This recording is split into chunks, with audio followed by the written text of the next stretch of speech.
So when they came here and hit us, they were like, we can't let these niggas know they're American. You get what I'm saying? They didn't want that to happen. But see, it's starting to come around. But when they left here and went to Australia, you see what I'm saying? They didn't even give them folks treaties at all. So they learned as they went on, colonizing the rest of the planet. They learned as they went on. Right. So what do you think is why are you thinking white America is scared now? Or you think they're scared because we're starting to find the truth about who we truly are? Well, if you work that hard, because if you start looking at census back and you find the Indian in your family, you go up another 10 years or 20 years, that census is going to change the color. You go up another 10 to 20 years, that census is going to change to black, to Negro, back to black. And then 1988, when we was at our worst crack epidemic, at our super worst, they made us African. During, like, when we was too busy fighting our own family members and crackheads in the community, y'all know what I'm talking about. It was a rough time for us, and that's when they made us African American, because we was too focused on what was going on in the community to be worried about what was going on politically, and they ran game on us. Shout out to Jesse Jackson for that. Come on, Ted. Come on, Ted. I know you got. Yeah, that clearly shows, as a people, we don't have that definition of self. And that label of American, often it's a misnomer to us because we've been fed so much information that we don't even look to associate ourselves with America and look to that history, because we've all been ingrained with the history of being brought over on slave ships. Now, I mean, there's mathematical design showing how, you couldn't get this a mass of people with all of those boats over here, So being here in America, we know and understand that, we were here fighting for our lands. We had the colonizer, once he came over with his brute force, and he put his stake on his land. And I mean, even the histories of Christopher Columbus, they all dictate, what's that, 1492. 1492, Christopher Columbus supposedly, he discovered America. Well, they were leaving Europe during the time of the Spanish Inquisition. Now, as we go through our history books, what they teach us here in America, the time period from the 1200s to the 1500s is unheard of. They don't speak about that. No, I ain't gonna say it's unheard of. We know it, but it's not taught. Right.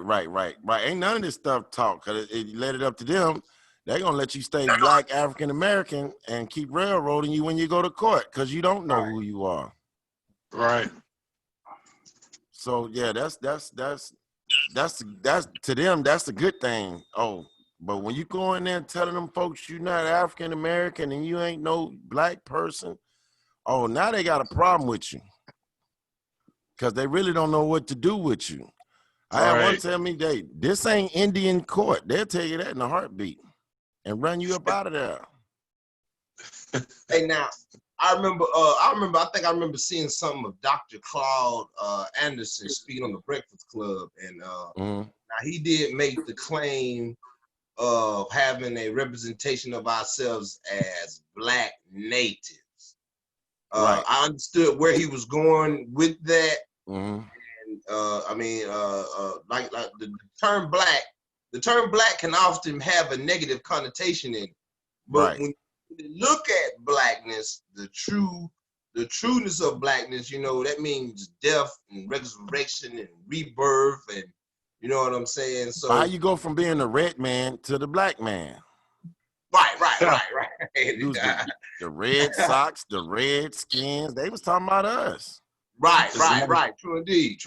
So they changed that color, aspect of it. Even the terminology of black didn't come into existence until, 1500s, you know what I'm saying? So, but they wouldn't start calling us black to what, 1960? Really? I'm black and I'm proud? Say it loud, James Brown. Yeah, Yep. now I think that terminology of us being black was lit. I think that was in the early 1500s, 1600s, if I'm not mistaken.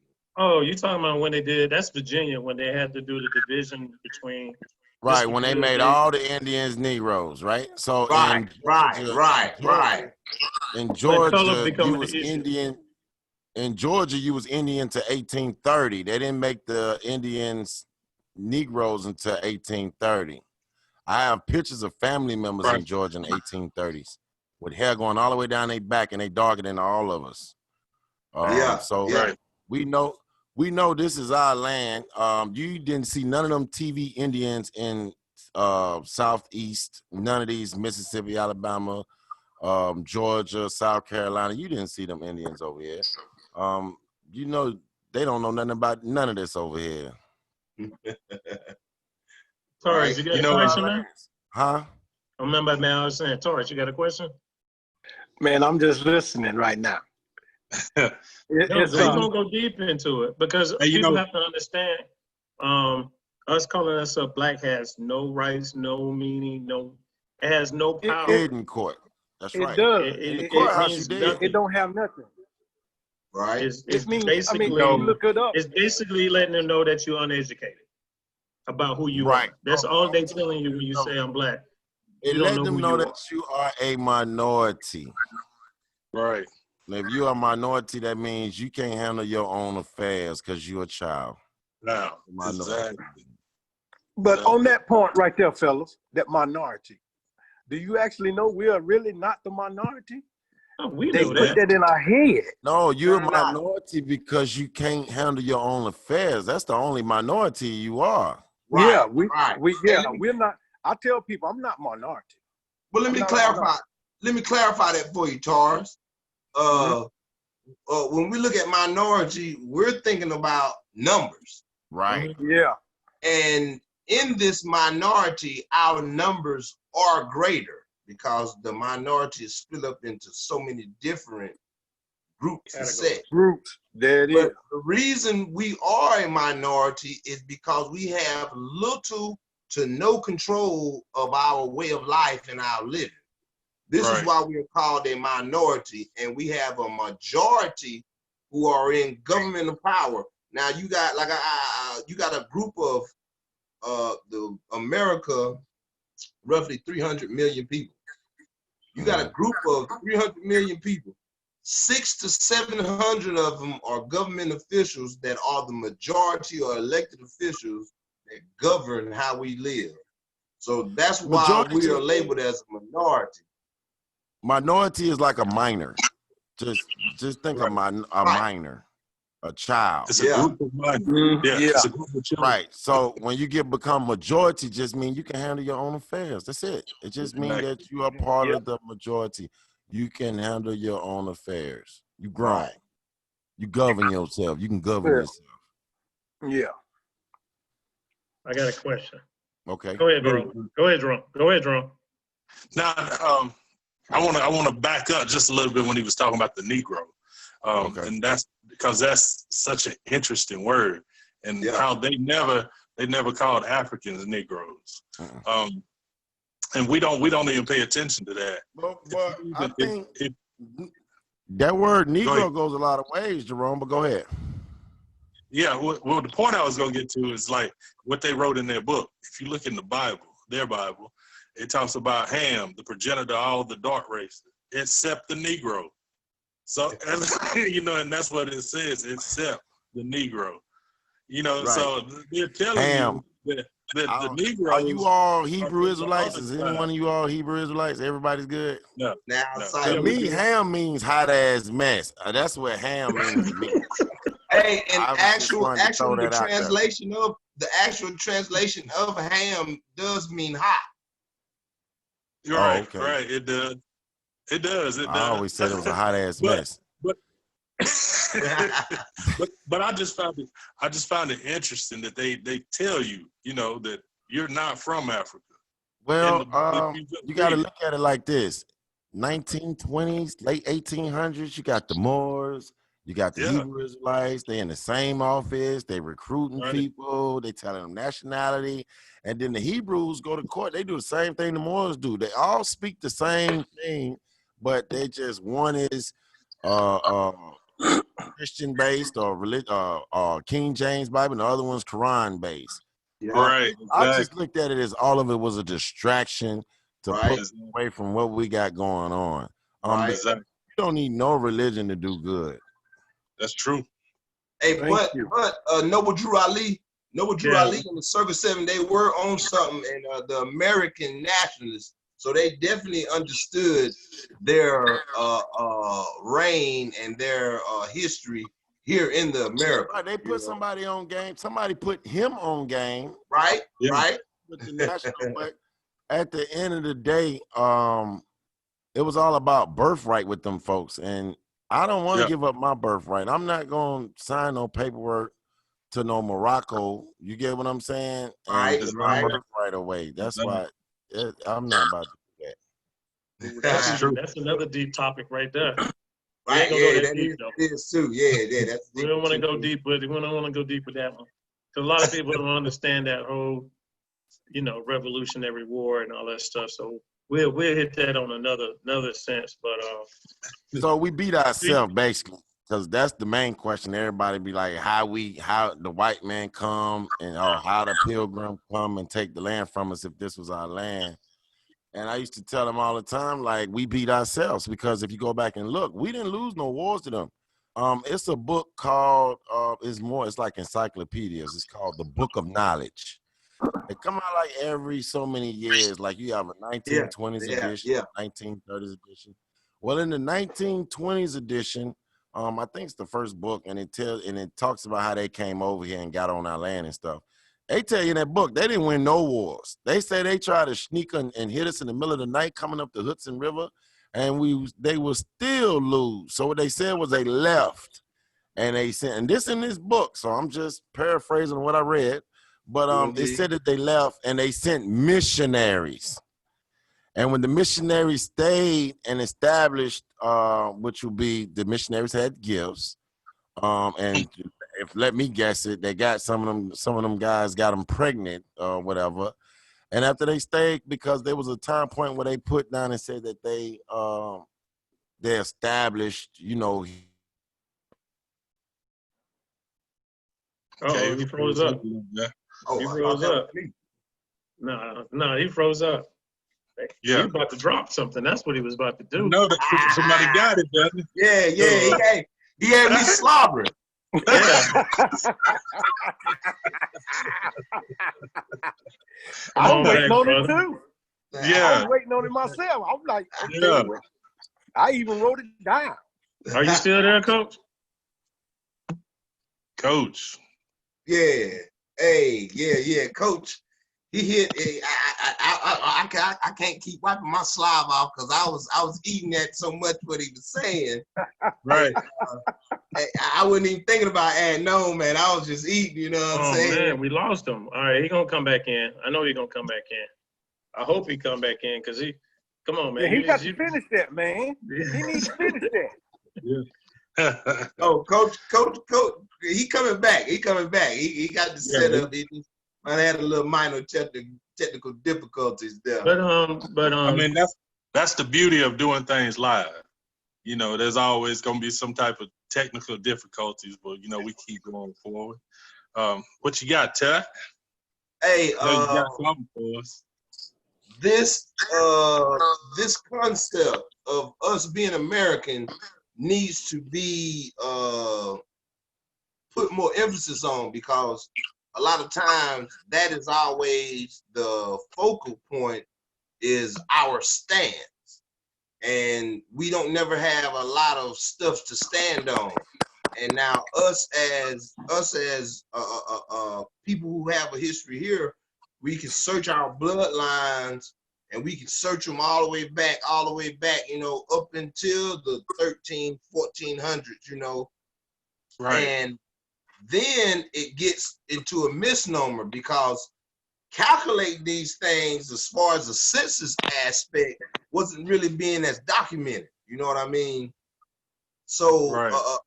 we didn't look at, you know, color, you know, but we worked in nature with the land. And some of those customs and traditions that we did, you know, we upheld, you know, through the Spanish colonization, it got mixed up, you know, Right. a lot of our histories and things of that nature. And so you can even go into the histories of fur trapping. Fur trapping was a thing around the early 1500s, you know, and they would get furs from different animals, you know, furs, you know, so fur trapping. So to navigate over here in America, the colonizers had no understanding of their geometry. They had no understanding of the land here, you know. Right. So they had to get people that were already here to help them go places. And as we were already over here, we knew the languages of other tribes, you know. We knew the languages of some of the ancient languages that came over from Africa, because there was a trade route of goods or a flow of information and things that was known. Right. From the hemisphere to the Western hemisphere, way before the colonization of the Americas, you know. Right. So this communication is well established. And when you search, I think we were speaking about some of the American nationals, or the Circle Sevens, you know, Noble Drew Ali's, you know, chain of how he searched some of the Moors' history and got a lot of sciences, you know, from the Moorish aspect. So there's definitely a lane of information that was already channeled from the Eastern Hemisphere over to the Western Hemisphere, but we were already here. And so a lot of our sciences that we study here in America, it teaches us that we weren't over here, that we were brought over here from on slave ships. And when we go search our histories as native Aboriginal Americans, how y'all like that one? As we search our history as native Aboriginal Americans, we search that history and we keep coming up with our history over here. And so we can't let that be a misnomer and like I always want to attach African with our identity, when we know and understand, you know, we circumnavigated the planet, you know, so and we were here thousands of years. So yeah. I think the problem is that people don't understand time, and they don't understand, you know, how long we actually have been on the earth, how long we actually have been dealing with the Americas. When you was talking about the trade routes, those trade routes had been established for thousands and thousands of years prior to Europeans even having the ability to build boats. Right. You know, we had been on those trade lines. There's dig sites in South Carolina, close to Lower Georgia, where they have villages that have the haplogroups of what you would call African or indigenous blacks. And, you know, they have them dated. So they know this goes back at least 50,000 years. 50,000 years. So the reason why when we talk about indigenous or Aboriginal is because the time separation from the continent of Africa, you know, it's not that we're not the same people, but it's the time separation that we've been on this continent and they have stayed on the other side. So when we argue about are we African or are we, you know, that's a silly argument. We're the same people. It's just a time difference that we've been separated. But the science say difference. Science say difference, Mr. Jerome. Our skulls are different. And then another thing, a lot of people got to look at this. That's the old world over here. The West is old. The kingdoms here, the pyramids is twice as old. There we go. There we go. That's what I'm talking about.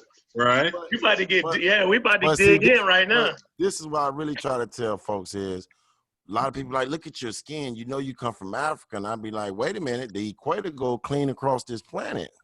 So anywhere around that equator, you're going to have some dark skin. And folks, I don't care what. And the equator goes straight through the Americas. Straight Exactly. And there's a big pyramid in Mexico that is so big. I'm talking about it's bigger than square footage than all of the pyramids over in Egypt. We got the Temple of the Sun. It's the Temple of the Sun. Exactly. The Temple of the Sun. St. Louis, Illinois got Cahokia. We did one was talking about the Serpent Mound up in Ohio. Ohio. It's mounds everywhere. If you go up in northeast Georgia, before you get to Savannah over there, they call that Little Egypt. There's so many mounds over there. It's just mounds on top of mounds on top of mounds. So in America, you got millions of mounds, thousands of pyramids. Our pyramids are finished completely versus to the pyramids, the few that they have in Africa. So it looked like somebody was mimicking someone. Right. But it was a unified, like I said, it was a trade. It was a unified understanding. Oh, yeah. And like when the colonizers came here to the Mexican, like I was speaking about the Mexican pyramid, this pyramid had been abandoned for such a long time that it looked like a mountain. Well, yeah. I mean, it's so much history to go, especially because I heard that the rich lived in the mountains with the Indians. We stayed in the mountains. They said the rich stayed in the mountains. And then it's so much that we have yet to search because we growed up our whole lives looking somewhere else. Right. We've been looking Like the somewhere Grand else Canyon? our whole lives. The Grand Canyon is The another Grand place Canyon, that has a so much little. up through there. I think when I think of that, I be just thinking of Mississippi and anything around the Mississippi. When I think of a mile, I think of the river, and the mountain is gonna be off of the river. So in Georgia, you got the Chattahoochee River. Six Flags sits right next to the Chattahoochee River. And they said that Georgia Six Flags is Georgia's biggest mound. I don't even know how they did that, but yeah. So it's a lot of mounds here. We went to the Etowah Mounds not too long ago. It's a lot of mounds in Georgia. Wow. Right. Need to get down there, man. When you start dealing with the history, though, you will find out that when the Pilgrim got here, we had a so complex system. Like it wasn't no king and queen, I tell you that much. So all this that you see today, this system is something that we created. Right. So when people be trying to run from a system, I got to get out this system. Why are you trying to run from something you created? Exactly. True indeed. And a lot of times our roles in nature have been also crossed up as much. You know what I mean? So that identity of self, and titling to your land, you had to be able to understand that environment and the things that you need to do to survive. And there were roles.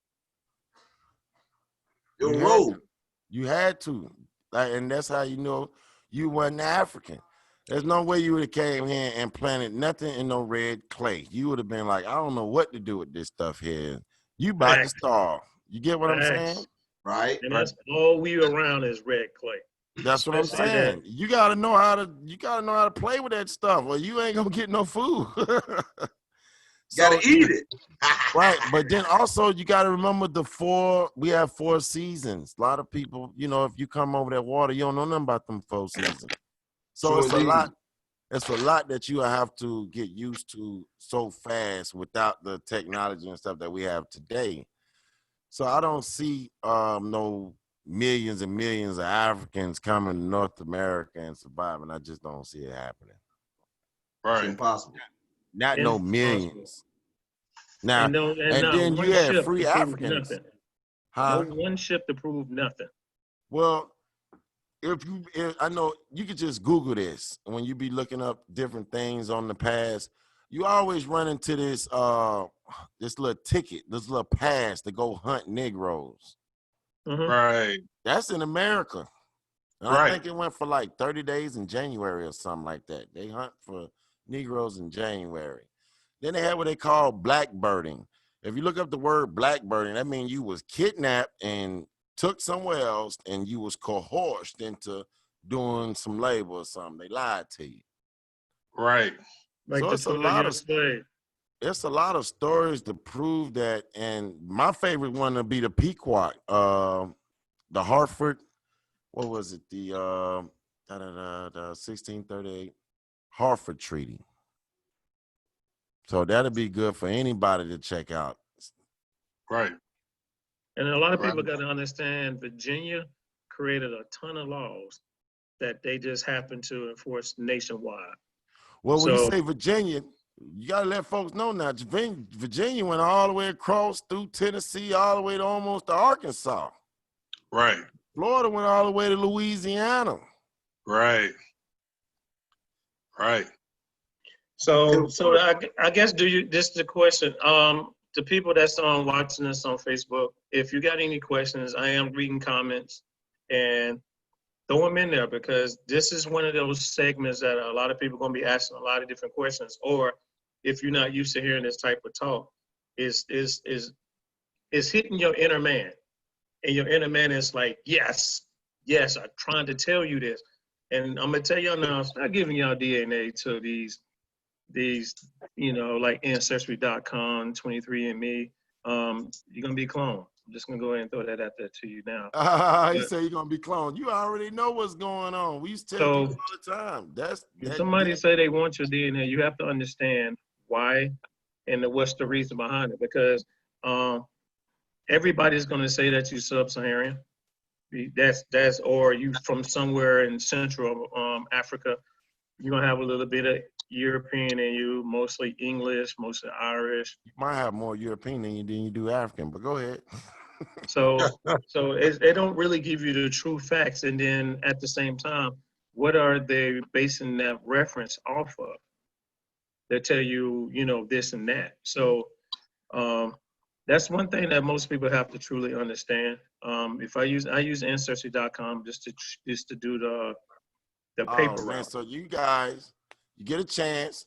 We got the No Grandma Killers tour be in Atlanta, Georgia. 4th of July. It was April the 4th, but Corona shut us down. And we're helping people. We're showing people. We do genealogy every day, fellas. This is what we do every day. So I'll be glad to help you all out, the best of my knowledge. And if I can't get you, but so far, I got somebody else that can help a little bit more. All right, no, break that down. Tell everybody about that, because I'm writing down information because I'm trying to come down. Oh, Go ahead, break it down. Well, No Grandma Killers. We have a page on YouTube called No Grandma Killers. And it's myself, Phoenix Moon, and another lady named Tasha She.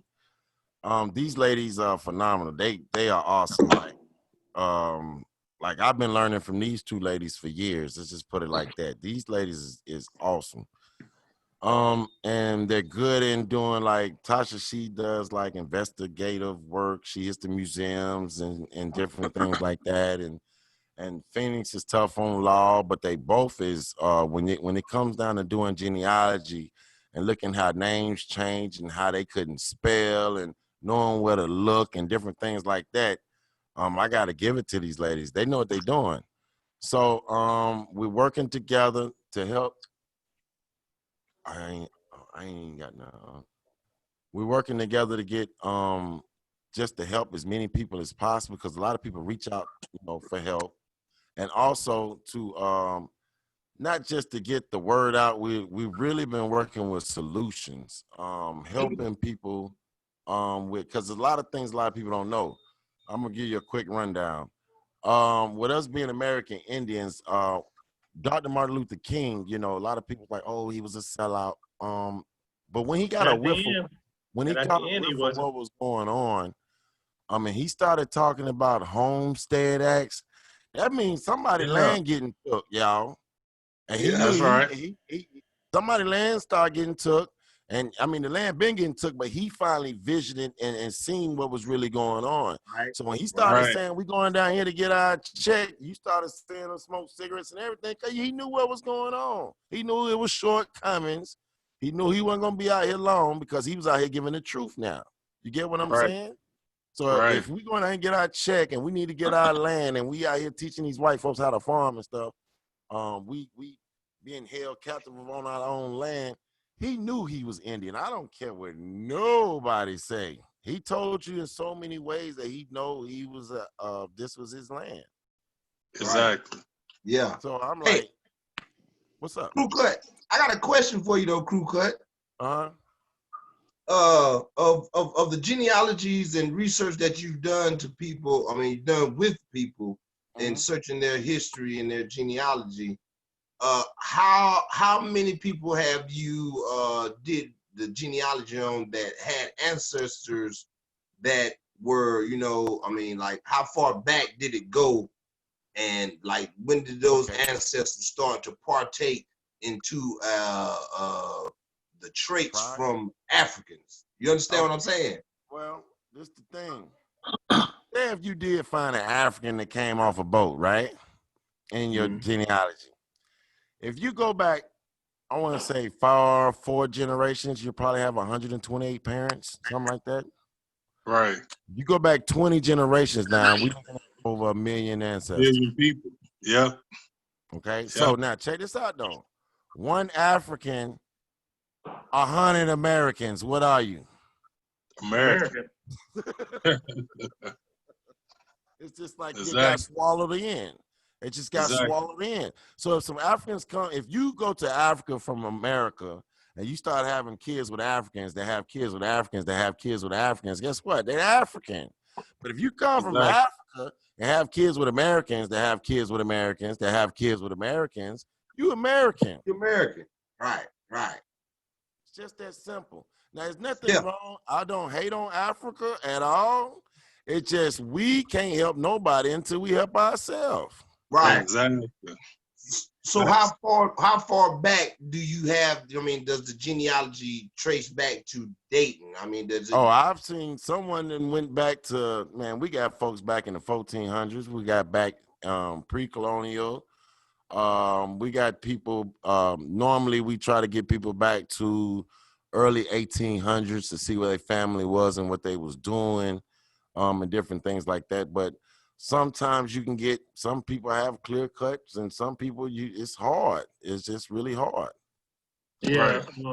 I was explaining to you on the Sizemore side, I got all the way back to the late 1700s.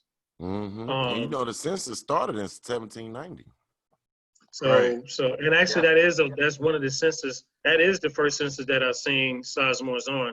And when I had to call my uncle, who was I think around 80, I think he's about 70 or 80, and I asked him a question about our ancestors, and I was like, you know, can you, because I was doing the family tree, and he was like, I'm gonna go ahead and tell you this now, we was not slaves.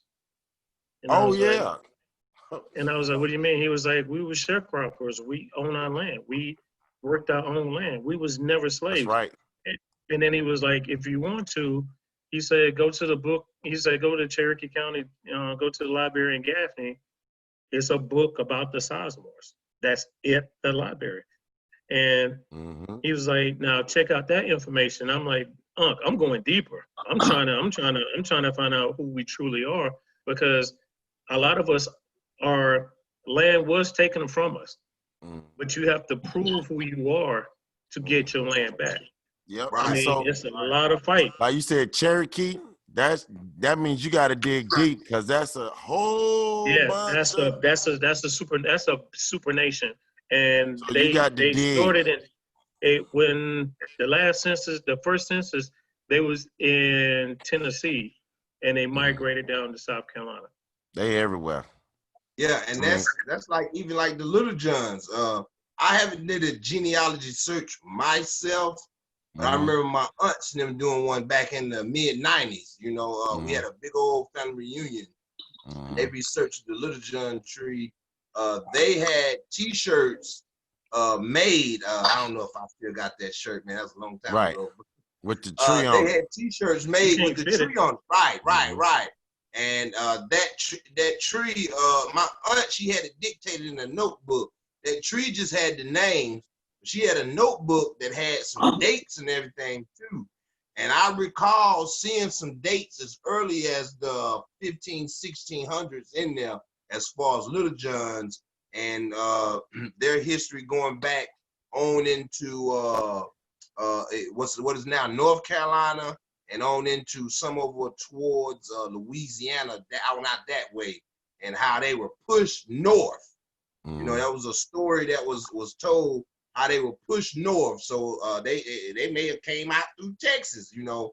But I remember that, and my aunts them, they took it back. You know, I want to do it myself though, and check it out. Oh yeah, see now that's the thing. When you start doing it, you start getting more personal with yourself, because you start finding out what they did, and you start finding out where they was at and how they moved. And the more you start digging in it and start looking at newspaper clippings, you start finding family members in newspaper clippings in the 1800s and different things like that, and finding out what they was doing on the census to tell you what type of work they did. So it's almost like you get more connected with yourself. You find out all you, because now I can call all mine out and tell you where they was at and where they stayed and who they married and how many kids they had. And it just, you start becoming more with yourself. You start realizing like, hey, now this is who I am. Ain't nobody else tell you who you are. You know who you are.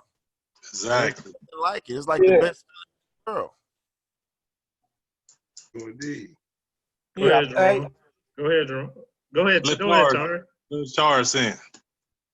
I trace on my mom's side.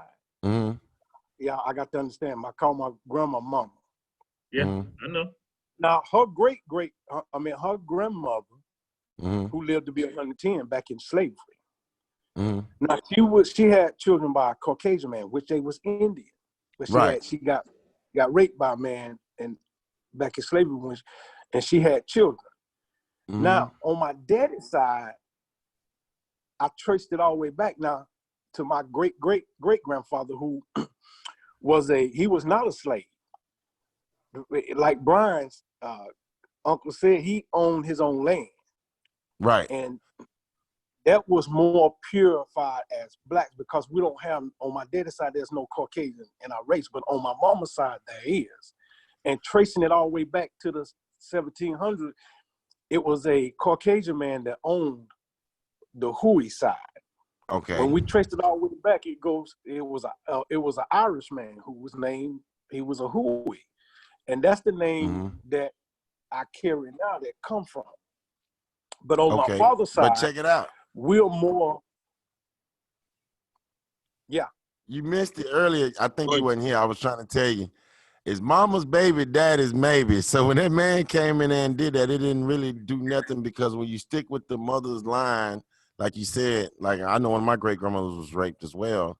But when you go through that mother's line, it takes you straight back to Indian. It's gonna take you straight back to Indian. It takes you back to Indian, and that's what I asked her, because I said, "Mama, why your hair so pretty like this?" She said, "Baby, we Indians." I say, "Say what?" Because I'm looking at my daddy, my mama's husband. I'm talking about my biological father. His great grandfather. He wasn't slaves, but on my mama's side and my grandfather's side, see, they were slaves. And when I looked at mama and I told her, I said, "Man, all y'all light skin, real, they had Indian and Caucasian in them, and you could say black." But she said, "Yeah, a lot of times we got more. We got yeah." Tara, you breaking up? But that's what we narrowed down. Oh, I'm sorry. That's what we narrowed down to find out actually where our background from. The Hui side was more from out of Charleston, South Carolina. And I told Mom, Charleston, South Carolina. So I told Mom, I say, dark as dark as my grandfather was, I say, it's hard to believe that that he's dark as he is and you light as you are, that you got Caucasian and Indian in you, and seemed like he was just all black, man. He just all dark, man, But it amazes me how the history come along, and how things work. No, because Well, you you know finish they sense weren't of gonna be able to pride. keep it hidden for so long. What you say, Brian? No.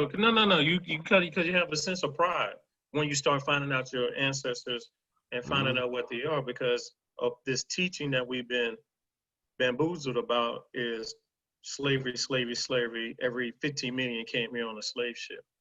When you can't even do Yeah. that now. You Hey, can't even King do that Tut. now. But What did they find in King Tut? They found in King Tut's coffin. Yeah. A black all man. kinds of stuff. they found cocoa leaves, Oh, tobacco. cocaine. And Cocaine, tobacco. Yeah, Tobacco, right? yeah. That's the Americas. That's Yeah, only in South America. yeah, how they You get can't do that. tobacco. It's only in Central and South America. You can only have cocoa Those leaves. are that's our products. Right. So That's North Carolina, baby. that's right. All day. All day. Yeah. So what information do you really truly help out? I mean, say for So instance, when I got do I into link it, to you? Like if I was to say, call you and say, hey, I'm trying to find out some information on my family.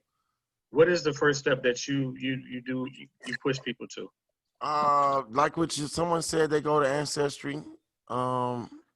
They do give a free 2 weeks, but you can go to the library and it's free. If you can go to the National Archives, you can use all of those sites for free. I mean, they have them all. If you like in Georgia and Jonesboro, we have a National Archives. I'm not familiar with South Carolina National Archives or where it is, but I know it's one Oh, they're up gonna there. hide that if they No, ain't it's burned up it there. down yet. Nah, they ain't burning down. You'll find it. But yeah, we use Right. we just basically you got first thing, talk to your family members. That's what you want to do first. That oral will get you a long way. Yeah.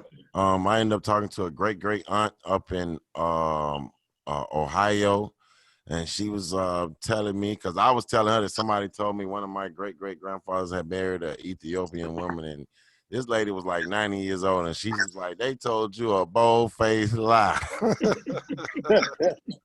So she was able to tell me a lot. Your aunts, uncles, great aunts, those people will be able to lead you in the direction that you need to know. That's why I say if you can kind of sneak record the elder, because you might ask them today and ask them tomorrow, you might not get that same answer from them, or they might not remember those names. So it's very important to talk to the elder now before we lose them. Because I didn't know all this before I lost mine, and I wish I would have known, because I would have asked them all these questions. I agree.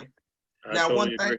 one thing I did learn, I remember I was in college doing a paper, and I had to do a paper on a religion other than all the religions I was studying. And just so happened, some Mormon guys come and knock on my door. So I asked the guys for an interview or whatever. And so I had to go to the Mormon church and, in order to get information so I can write my paper. So I get to the Mormon church. Now, we all come from our Christian background, Baptists and all this. I didn't know much about Mormons. I went in there. Guess what they got in their church? What's that? A genealogy center. Oh, yeah. Wait a minute.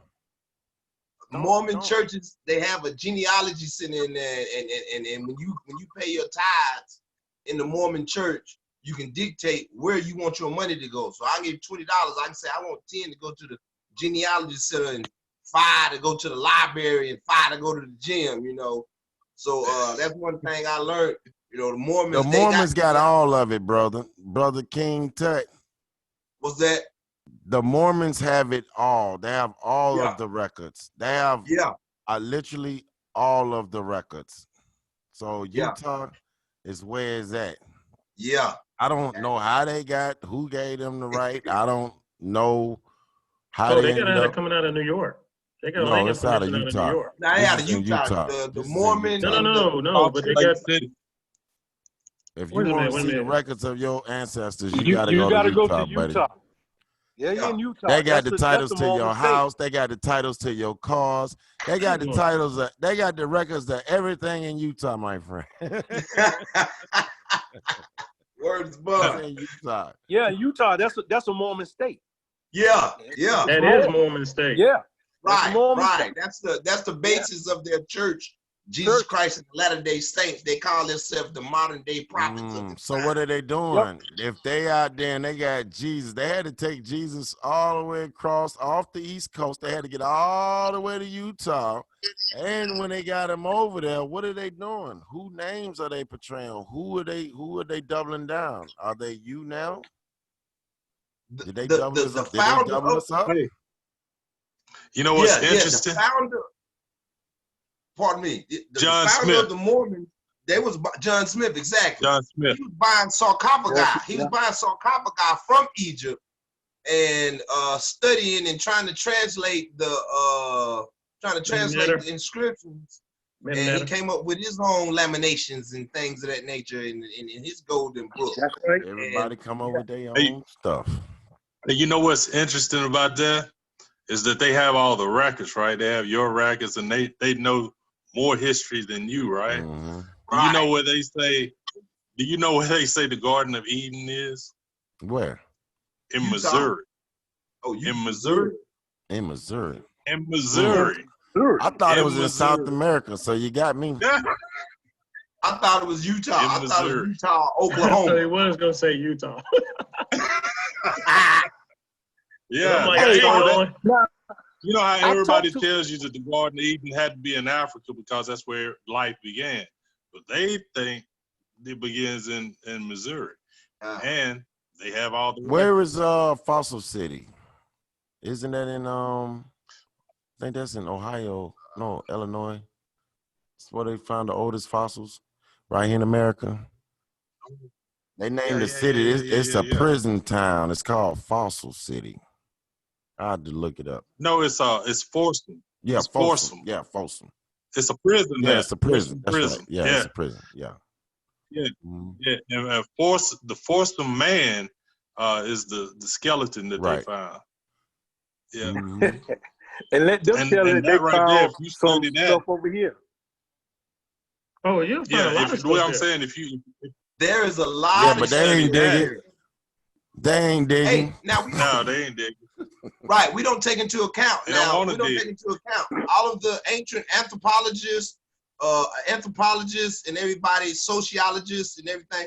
They have always searched and dug things over in the Eastern Hemisphere. Never has those excavations and stuff took place over here. Yes, they have. I mean, I wish y'all not- could talk not- to the not brother at the grand scale Johnny like they do. Aborigine. Have you ever heard of the name Johnny Aborigine? Yeah, yeah. Okay, the brother Johnny Aborigine.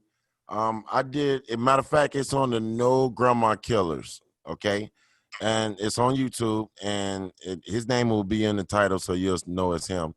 We did a build together, and he was showing how the city of New Orleans is a cemetery for American Indians.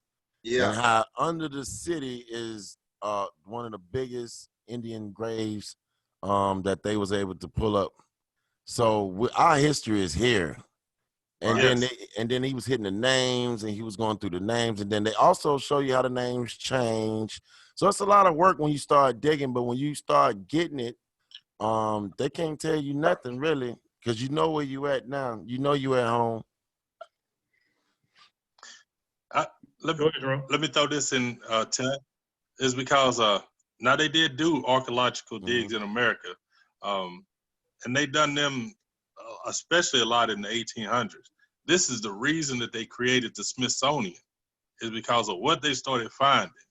They had to create a whole division to lock it down because it was too much information coming out.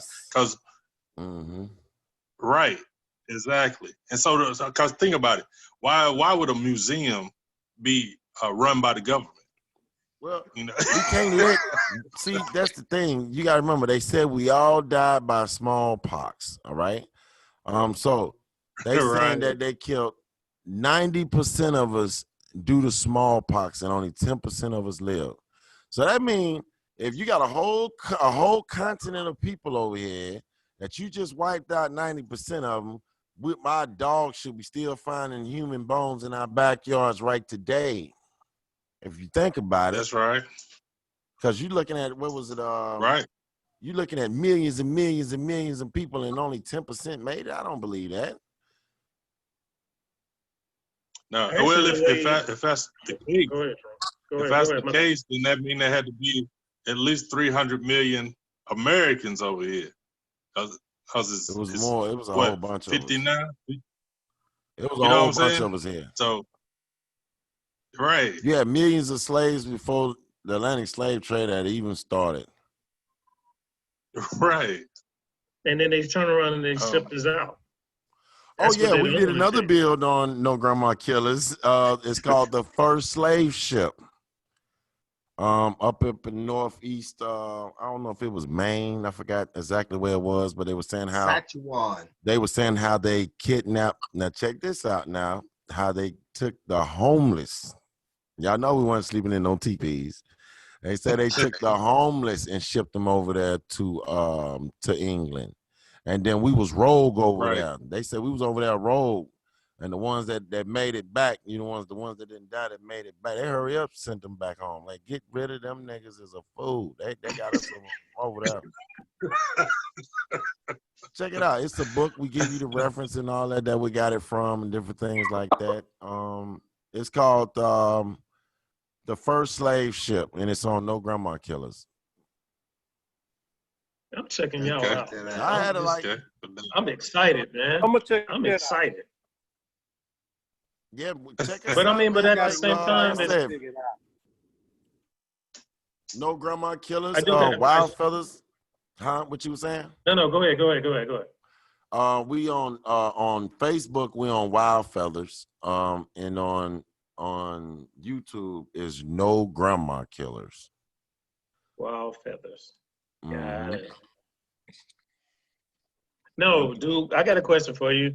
Do you thinking us integrating with corporate America took away all the information that our ancestors were keeping up?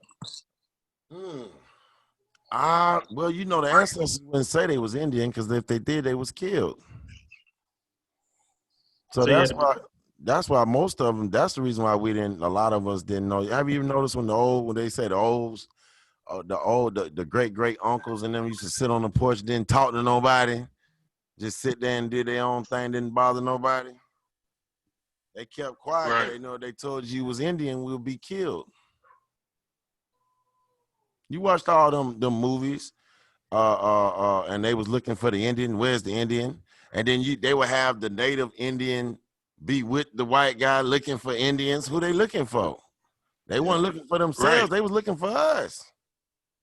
Right. Exactly. Yeah. Exactly. I gotta find. I'm gonna get with you guys and give you some other stuff that I had. It was one I had that it was showing the different states dealing with slavery. So like Kentucky will say, we got 60,000 Negroes, and then it might say we got 10,000 being prepared for slavery, to be sold in slavery.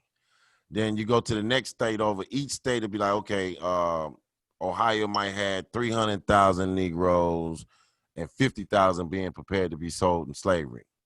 You see what I'm saying? Each state had a number like that. When you started dealing with the numbers of the Indians, of the American Indians in each state, you had a number of the Negroes, and then you had a number of supposed to be like the ones that's in prison or whatever, or how many that was being sold or being prepared to be sold. Them states had numbers like that. Wow, that's some strong information, man. Strong information. You want to jump in there? This is why I guess they're scared to teach this in school. Right. Because it would They contradict scared to teach what's this all in been school. taught. Yeah, How a because white teacher gonna tell you this? That ain't gonna fly. well, I mean, even to a point, I had my cousin who went to school for history, and he was wanting to teach it in school, but they wouldn't let him teach Black history. No. He had to teach the history they wanted, and he said, "But that ain't what. This ain't the true history you telling these kids." But it's got their minds even messed up. I told my wife, I said, we're being black owners of a daycare, and majority of the kids in our daycare are dark-skinned kids. Why not teach them history? We have a teacher. I do. She's a Caucasian lady. She said, and my wife told her, say, I'm thinking about teaching black history. She said, why? She said, you trying to kill out my history? And I told my wife, I said, she tell you what? I said, wait a minute, let me talk to her. She said, no, because I know how you are. Because see, I don't cut them no slack. I said, your history is what's got them messed up now. I said, but I told my wife, we need to teach some black history. These kids need to know about where they come, who they are, where they come from. But this is why they scared to teach this in school. Well, I teach all my boys. I got all the boys I teach boxing. I used to have a class about 30 kids in there. Every last one of them knew they was Indian when they got through with me. I was gonna tell them, go tell your mama, find out who their mama is, and find if y'all had some Indian in you. They come back here. My mama said we got Indian in us. I told you. I tell all of them. All of them know they got it. All of them. I don't play with none of them. I tell them all. I tell their mama. It's good, just like man. a basic conversation with me. Almost like I started to feel like, and it used to make me feel weird because I didn't want to be the guy on the corner. You remember back in the day, or you see somebody on the corner talking about like them Hebrew Israelites yelling at folks and stuff. I did not want to be that person. But for some reason, every time I see somebody that look like us in the store anywhere, I hit them with the, you got Indian in your family? You know what I'm saying? And the first thing they'll say, yeah, I got Indian in me. I'm mixed with Indian and black. And I'll be like, where did black come from? You know what I'm saying? So it'll just start a conversation and get them to start thinking. So I just be trying to drop seeds on folks and hope they'll grow. Just drop a few seeds on them. Don't overwhelm them. Just hit them with a little bit and catch out. But that's great, man, to wake them up. Our people need to be woke. And that's things that, man, like yourself, who has a lot of knowledge, Tut and Jerome, Brian, it's good to have that, to teach these young boys, my God, that it's more than just slinging drugs and killing. Right. Educate yourself. Learn about who you are.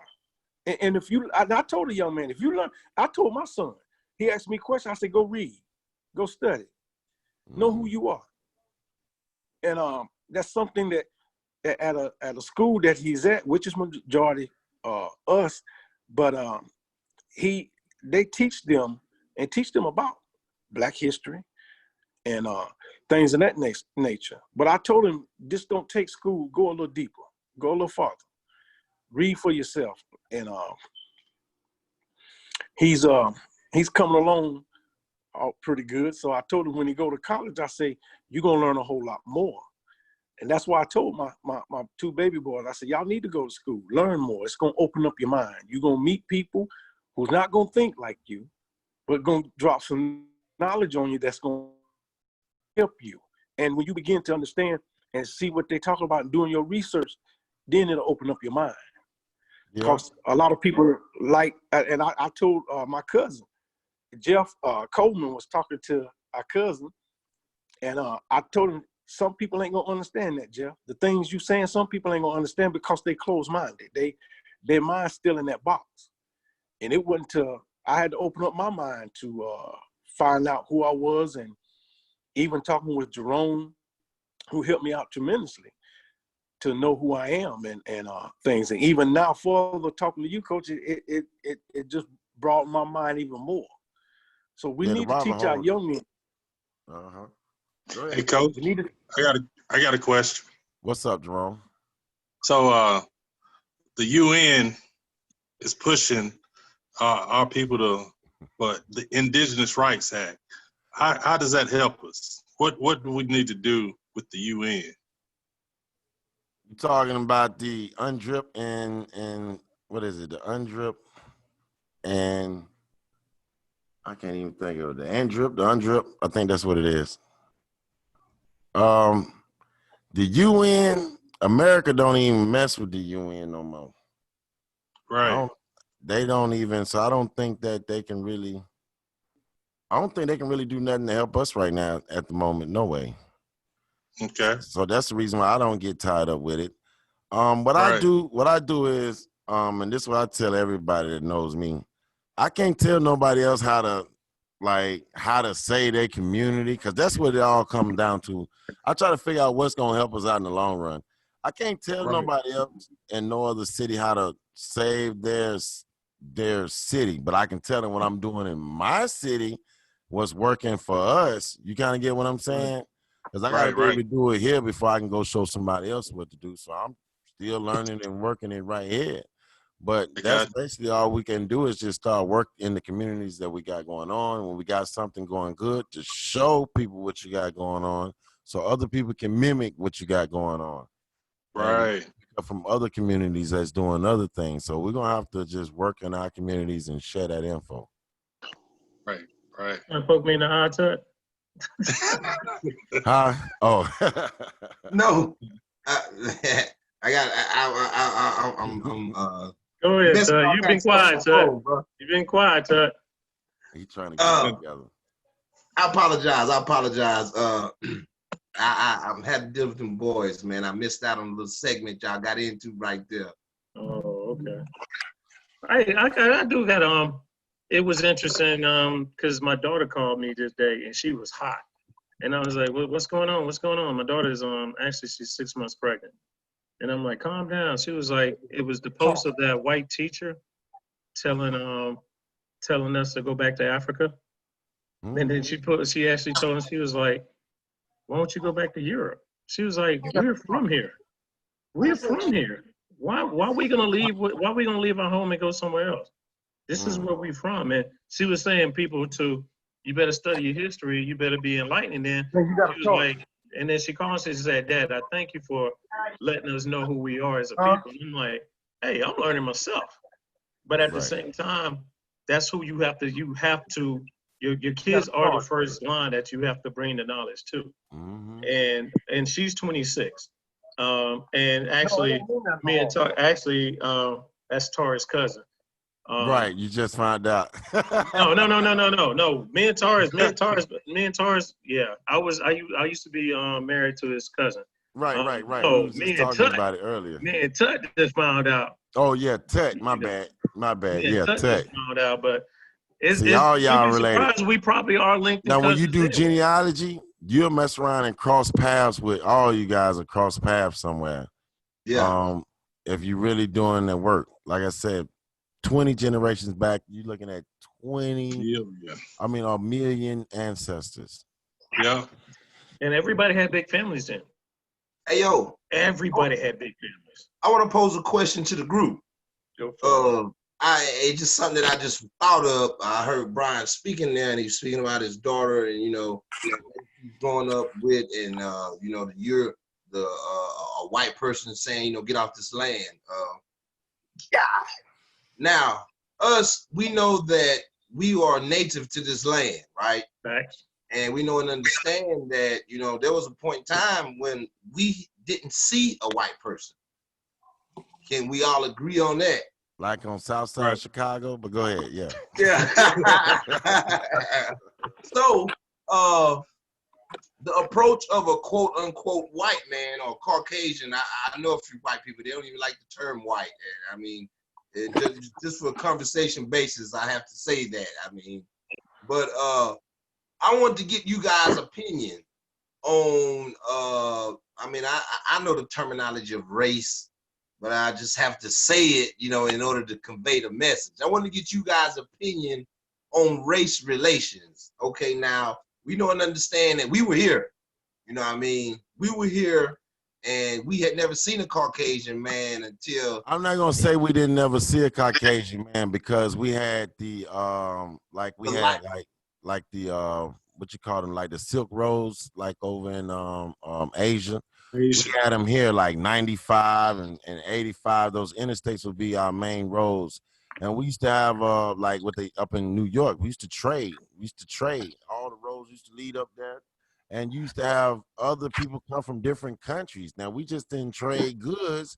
we traded some skin too. Right. You know what I'm saying? So And you know, that's my point. That's my point I'm alluding to. That's my right. point exactly that I'm alluding to is our confrontation with quote unquote so-called white people, you know, and we have been taught in this American society to ingrain color onto people and look at that difference like that. And so now we get into a problem of race relations now. So we've had a society that's been built up on such of a white man's dominance, right? that now we, in order still trying to get to our point, we put a lot of white objective on a lot of things when it's not really, that's not really the case. You know what I mean? When there's a lot of Caucasian people here that respect the land and respect nature and respect everyone just as much as we do.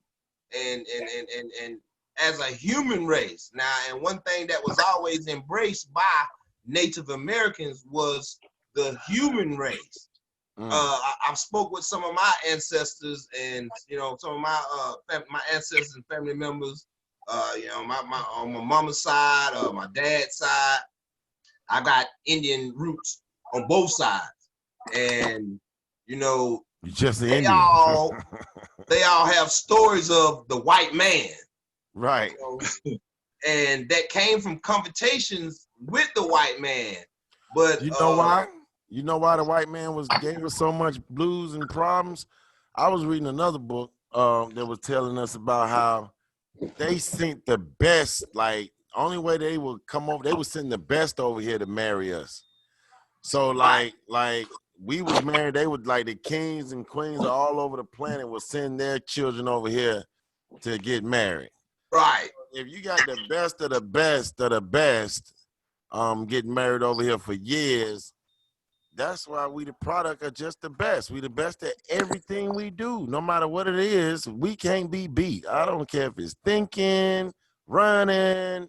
It don't matter what we doing. We the best at it. It don't matter what it is. Right. This is us. Right. But yeah, it's a lot. Oh, that's what I wanted to say before y'all get lost. So, with the 1968 with Dr. Martin Luther King, and I talk about this a lot. A lot of people talk about reparations.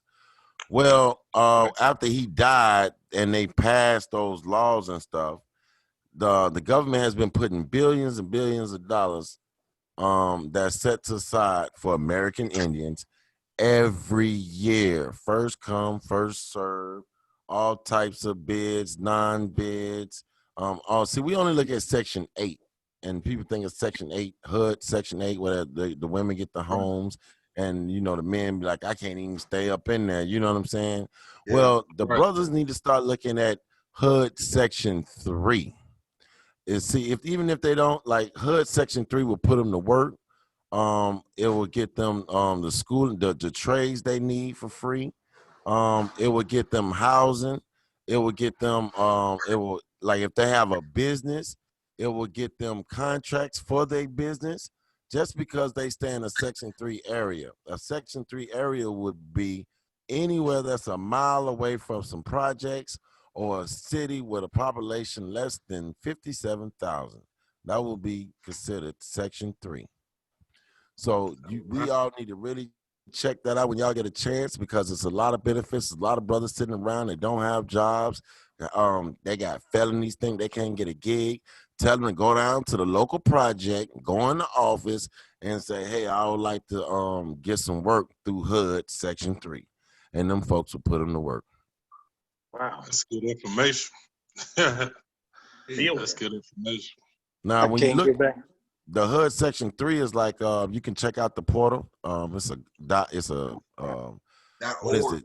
It's HUD Section 3 portal .gov, right?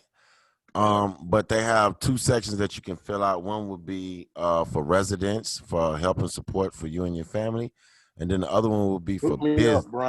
The other one would be for business. So if you have a business or anything that you need to get took off or you need help with, if you paint and you need some painting gigs, the government, you can get some gigs through the government doing that, and they will start you off small, and as you get bigger, they will motivate you or try to hope that you get some employees so they can give you bigger jobs and, you know, bigger contracts. So I knew it's a lot that you can do with it. And once you find out that you're American Indian and you can prove it, a lot of those programs you won't be denied first choice, and a lot of things comes with being American Indian. So it's very important to find out who you are and take advantage of these programs. It's another group called the CAB, Cab in the Morning. They do programs all day. That's what they do. They do programs. It's a brother named Bones, No Sellout. That's what they do. They on YouTube as well. As I worked with them when they first started it. I've been with them for, like I said, we got over 2,000 videos on different programs and different things like that that's helping people. Some of them might be boring, some of them might be interesting. You know, we had a whole bunch of different types of videos throughout the years, but it's been getting better. And the momentum now is starting to pick up, and a lot of people are starting to realize and starting to know who they are. And it's a beautiful thing. Indeed. Praise. And I think was this podcast with me, Jerome and Tut. We've been doing this for 3 years. We started in 2017. Oh, okay. This year, soon as this virus hit, we go what we're doing right now. And Right. and to be noticed by you. I be checking everybody. I'm a troll, man. I be looking at what folks be telling folks. I be just trying to find out what's going on and what the info is coming out. So I'm just a troll. I be trying to find out, like, look, these folks are telling wrong information. Let's get over here. Stop them. Stop. No. But I appreciate it. I just be trying to help as much as I can. I don't be trying to bash anyone or talk down to anyone. I just try, like, I came over to you all chat and try to put some good information over there. Like, look, hold on, let me put this over here and see if they. And you was like, "Can I get on? I wish I can get on." I was like, "Who is this guy? Who is this dude?" I was like, oh. I'm like, because I'm sitting here and I'm reading. I'm like, I don't know if I want this dude because I don't know if I. Well, y'all had good energy. That was the main thing. You guys got good energy. And like, if y'all would have had bad energy, I wouldn't even been wasting my time. You know what I'm saying? But you Right. Peace and love, man. Thank you. Try to put something in this chat over here. And you did, because you got our attention. Oh, you got our attention, all right. Oh yeah. I wasn't trying to make nobody mad, but I was just trying to give it to y'all. Because it's like when we go back and read the comments, like after, because there's a lot of times we be so engaged that it's kind of like I see the comments and I'm like, but I mean, because I'm focused on where we at right now. Right. Yeah. And we'll go back and then we start answering some of these questions. Right. And I was like, man, Jerome, who is this dude, man? Who is this dude? Because he commenting a lot, and I'm like, hey, what I'm saying? I was like, who? Wait a minute, but at the same time though, that builds us up because it makes us, work even better, and it's kind of like training. Because Right. I mean, That's what regardless if it's positive or negative, it keeps us pushing to the fact that we do 2 podcasts, every week versus just, and it's actually just kind of funny because you talk about building in the community.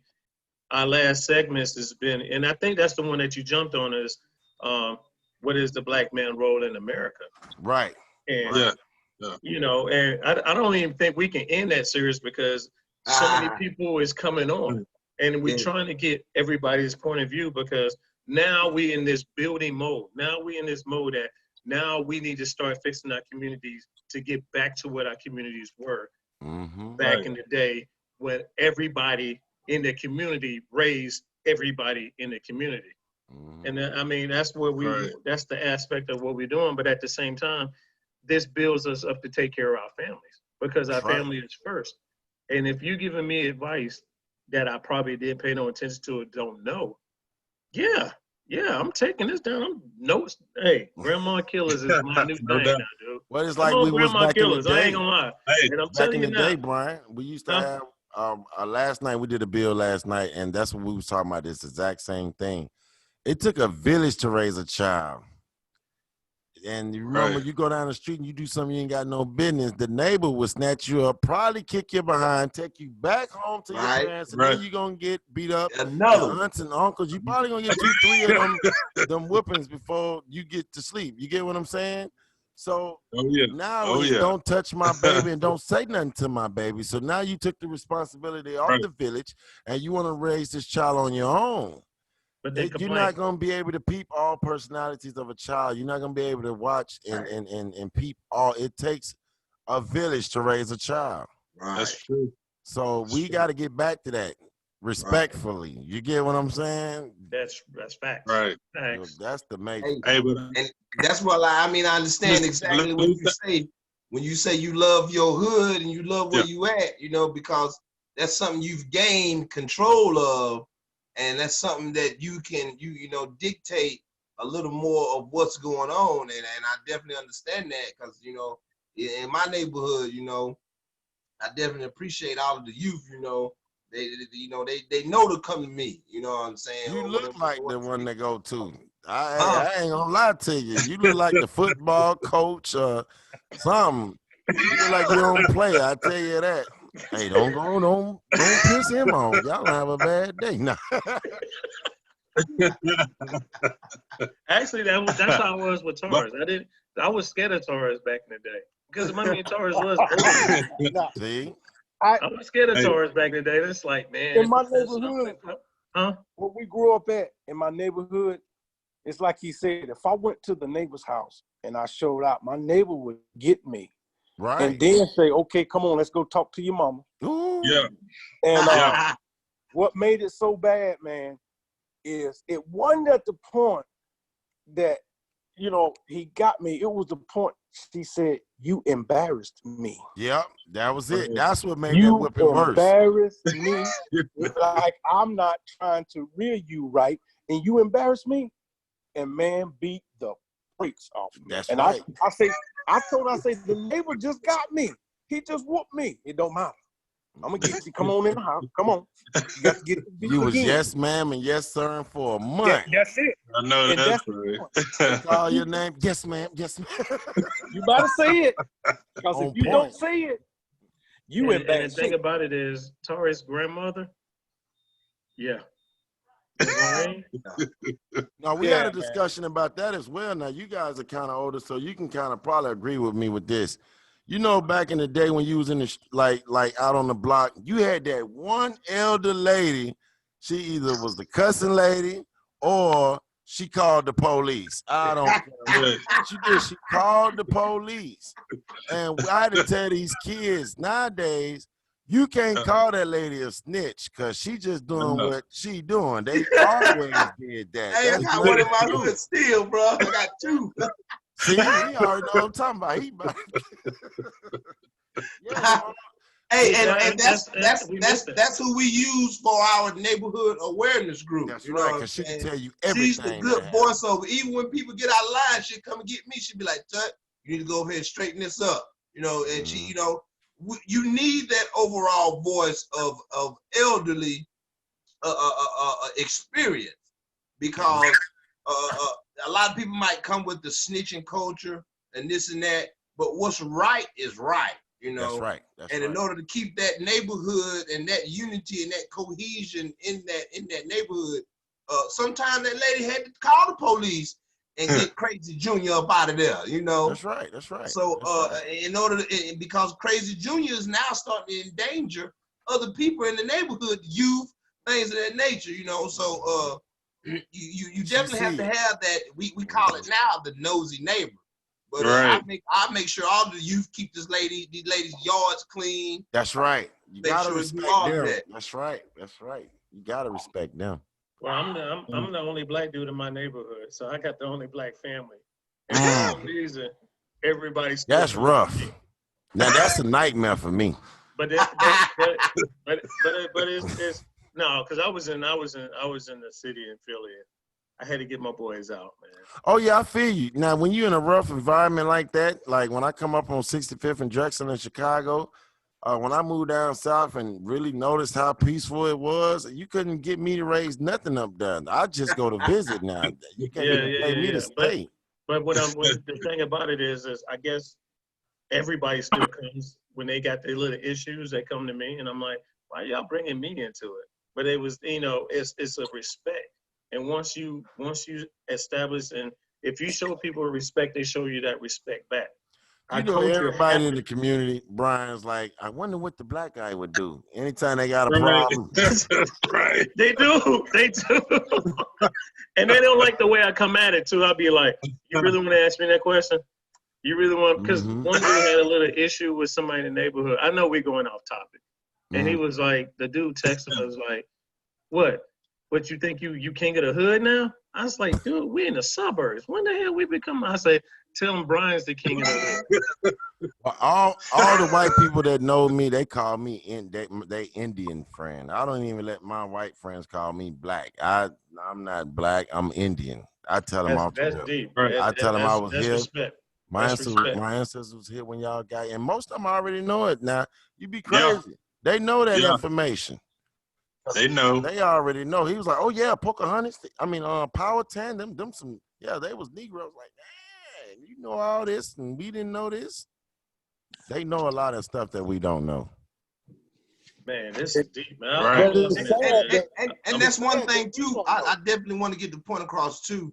The point of us being here in this time is to also understand the sacredness of differences, because white people, there's a lot we can learn from them, and there's a lot they can learn from us. And we must also be able to take information from everyone in order to piece ourselves back together, you know what I'm saying? Because well, I think they didn't took enough. I think we need to take our stuff back. Right. I mean, but what I'm saying is, definitely, in order to get our stuff back, we're definitely going to have to associate and learn some of the things that they have learned and taken from us. So we definitely have to incorporate different fields of thought when we're trying to trace back to that. Good. Okay. I got you. You're right, Tuck. Yeah, You're right. I mean, it's the fact is everybody quiet because it's like, what? I can't respond back to that. We might hate this. We might hate to admit it, but it's what you got to do. Just the same way that in studying history, you had to go back and learn some stuff through different religions of Islam or Christianity and things of that nature because of the time period and things that was going on. So, don't let color always dictate a bias. You know what I mean? Oh yeah. No, because of what they say, all skin folks ain't kin folks. Right. Right. So you just I know that's listen. right. You can't listen to, you know what I'm saying, just because they look like you. You can't listen to them. Just really, I'll be looking for positive energy, what people got to show and what they're doing. And that'll kind of, pull me over to your side of town. And if you're doing a lot of BS, I'm gonna be trying to run away from you. You get what I'm saying? Right. So yeah, but we I know when you was talking about trolling earlier, I did check you out, and I checked out some of your podcasts. I really enjoyed Phoenix Moon. Woo! Right. She tough, she ain't is fire. She tough, ain't she? She is fire. She is fire. We definitely got to get her on at some point. That ain't no easy one. That ain't no easy one. Y'all were doing a podcast, and I think the guy was talking about nationalism. I don't know if he was a Moor or what. She was like ripping him to death. I was now she gonna give you the business. That's why I was saying Phoenix. Phoenix she's gonna give you that energy. Tasha, if you ever seen Tasha that's like Tasha XI when I say she. I seen, wow. Yeah. Jerome asking about her. Because we saw her comment on one of our, she was another one that was commenting. She's the calm one. She's gonna give you that information. She's not gonna chop your head off. She's gonna give it to you all nice and soft, and then Phoenix gonna come with, and she's gonna bring it. But you can't sleep on that one of them because they both are very informative. They know what they talking about.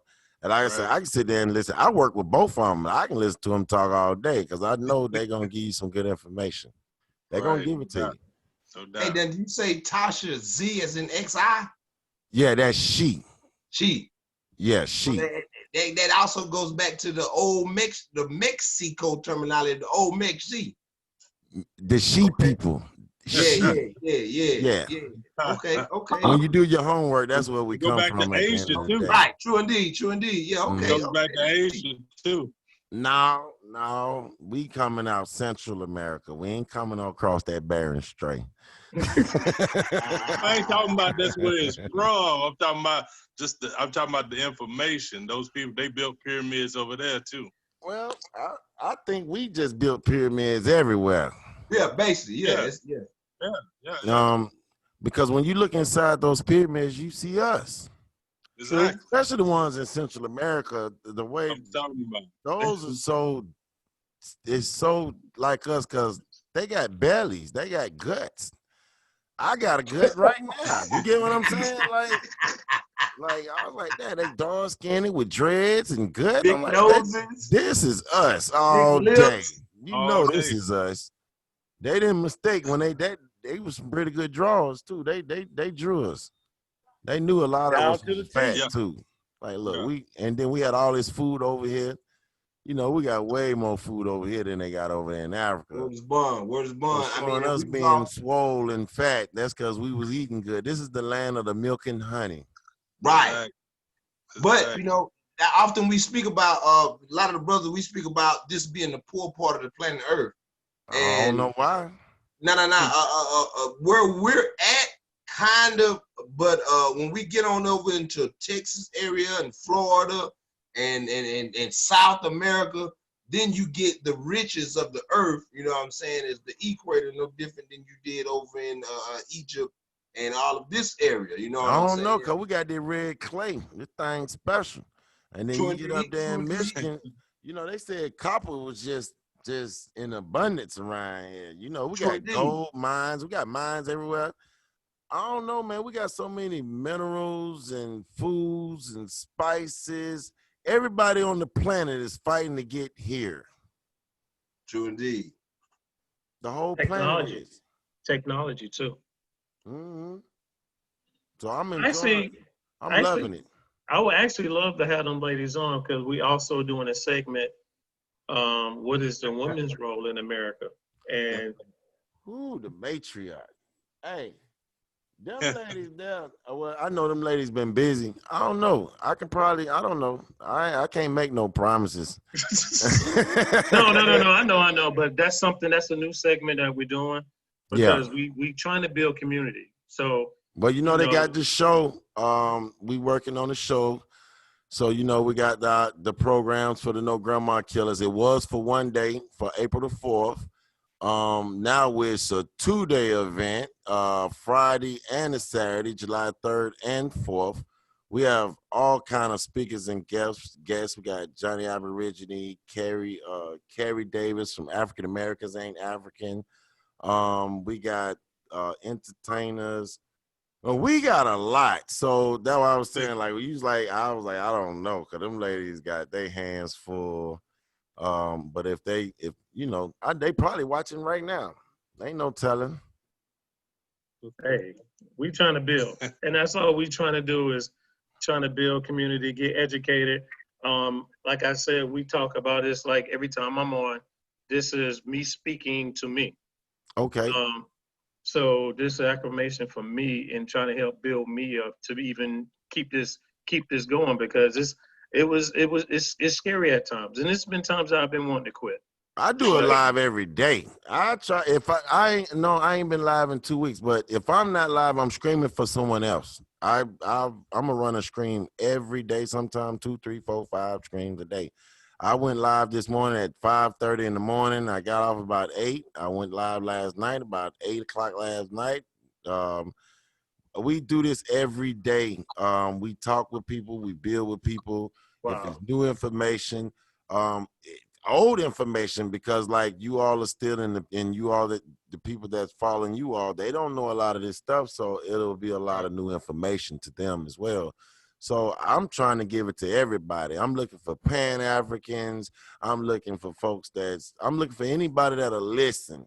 or anybody that's willing to go find out who they are, because I can't tell nobody who they are. I can't say you African, I can't do that. Everybody has to do their own genealogy and find out who they are and accept who they are. You just got to deal with what you find. Right. You ain't no telling what you might find.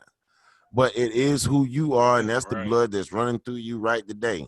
So you just got to man up and deal with it. That's love right there. And just for you to have the energy to keep pushing that information out there. A lot of people will be scared. A lot of people will run, man. It's like they don't want that responsibility. But I mean, I'm giving you mad props and I'm giving you mad love, because not only do you say you take boys in, and then you changing their lives. And I love these boys. These my boys now. Shit, you take boys and you make them men. A lot of men can't do that. A lot of men can't do that. You know what I'm saying? Yeah, I understand. I guess a lot of people have their strengths. My aunt was an overseer of 150 churches. Wow. My mother's sister, she had churches all over. Her name was Agnew, Janice Agnew. And she had my mother's sisters and brothers have no kids. So my mother, the only one with kids. Her brothers and sisters, my Uncle Gene, super heavyweight, benching 1,000 pounds strong. And her sisters is pastors, married to pastors. So they raised us while my mother was in the service. I was born in Germany. My brother was born in Japan. So the Christian way, and she took in, and she, being pastor of all these churches, I got to learn how to deal with different issues, problems. You starting to see a lot because I'm with her from time I wake up to the time I go to sleep. So when I got on my own and started growing up, started running through trial and tribulations on my own, started seeing these young men down here doing what they doing, because I'm from Chicago, first of all, and I see these boys talking about gangs and stuff. One boy ran up on me talking about some Crips and Bloods. I said, boy, that's in the movies, because I'm from Chicago. So, but I just did not want to see down south what's now in Chicago. Like you said, last weekend, 59 people shot, 15 people killed. We don't want them problems down south. And I'm telling them, y'all don't want them problems down here. Y'all think it's all cool and stuff. Listen to these rap songs. I'm kill this and shoot that, and I sell this and I sell that. That's what turned Chicago into the Wild Wild West. Everybody want to be the bad guy. Right. Nobody want to be the good guy. And if you be the good guy, you get beat up being a good guy. Well, I teach my good guys how to fight, so we ain't had them problems right here. Military training. They ain't fighting my good guys. They know they're good. They know they're not going to go do what y'all doing, but they know if you try to intimidate them or try them, they're going to kick your behind. Right. So my good guys, they going to stay good. That's what's up. That's what's up. And I appreciate you just being that man to these young men, because they are the future, and they are, we're the ones that's under attack right now. Oh, yeah, we under attack. Of the road. That's a personification of the road. Of the road of the black man right there. No doubt. Well, we trying to get us some belts over here. We trying to go see Roy Jones. Yo, I'm trying to see him on that pay-per-view. I'm trying to get you on that pay-per-view. We trying to go see Mayweather and go up in the gym and beat up everything you got in there. And we want to go down to Pensacola and see Roy Jones and beat up everything you got in there and show them boys we ain't playing. Oh, you bringing that smoke like that? Yeah, my boys hitting. We done beat up everything in Georgia already. They don't want to see him. That's I'm talking about, I got young boys. They beating up grown men. You know that right there, man, what you doing, that kept a lot of people out of the streets and probably from getting killed, because believe it or not, Cassius Clay, who was mad and upset because he got beat up and they took his bike. So he wanted to learn how to fight, but it taught him, it showed him that, okay, if we teach you, but we're going to have to show you some discipline. Right. And instead of going back revenging for his bike, he learned how to box and became the heavyweight champion of the world. Right. That's giving them an outlet to show them that, hey, man, you ain't got to be out here in these streets. I'm going to show you something that's going to teach. And we had in Gaffney, this guy named George Rainey. He's dead and gone now. But he was a karate teacher. Yeah. And first thing, and now George was a big boy now. Don't get me wrong. He about 235, 6'2". But he was strong. He would teach kids discipline at the same time, teach them how to fight. Well, the fighting is the discipline. Right. Yeah. So Right. he showed them another way out, but he had a heart attack. And this dude was in great shape, man, but he dealt with high blood pressure because it ran in his family. But he was in great shape, and he had an aneurysm. A lot of times, like, if you ever heard a guy called C.T. Fletcher, used to be the strongest man in the world. That's my dude. I'm scared to meet that dude because I know he's gonna talk that. He's gonna talk. He's gonna bring that heat. You don't want to meet my uncle then. But yeah, my uncle, he gave me 10,000 pounds of steel. He's 74 years old. He's still curling 225, 250, something like that with one hand. It's retarded. But yeah, that's basically I was gonna say something and just got lost just that fast. You're talking about C.T. Fletcher. Oh yeah, C.T. Fletcher. He had a bad heart, but he was eating burgers and French fries every day. So when you see him, you think he was in the best health, but his diet was so poor to where it almost killed him not too long ago. Yeah, that was like a year ago. Yeah, so now he's on a straight vegan diet, and now he's getting healthier. So and that's another thing I deal with the I have to deal with health, and I deal with the blood type. So whatever your blood type is, that's how you know what to eat. I just don't give everybody the same diet. I have to have your blood type because blood type has the least acid, and it can't break down certain foods like bananas, ground beef, or beef, different things like that. And so O blood type can't break down different things. You know, the O blood type has the most acid though.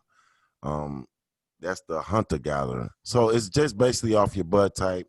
So you'll know how to eat and eat healthy. So you will live a healthy life. Because if not, if you just eating what you think that is good for you, what happens is if it goes against your blood type, it thickens the blood. The heart has to work hard.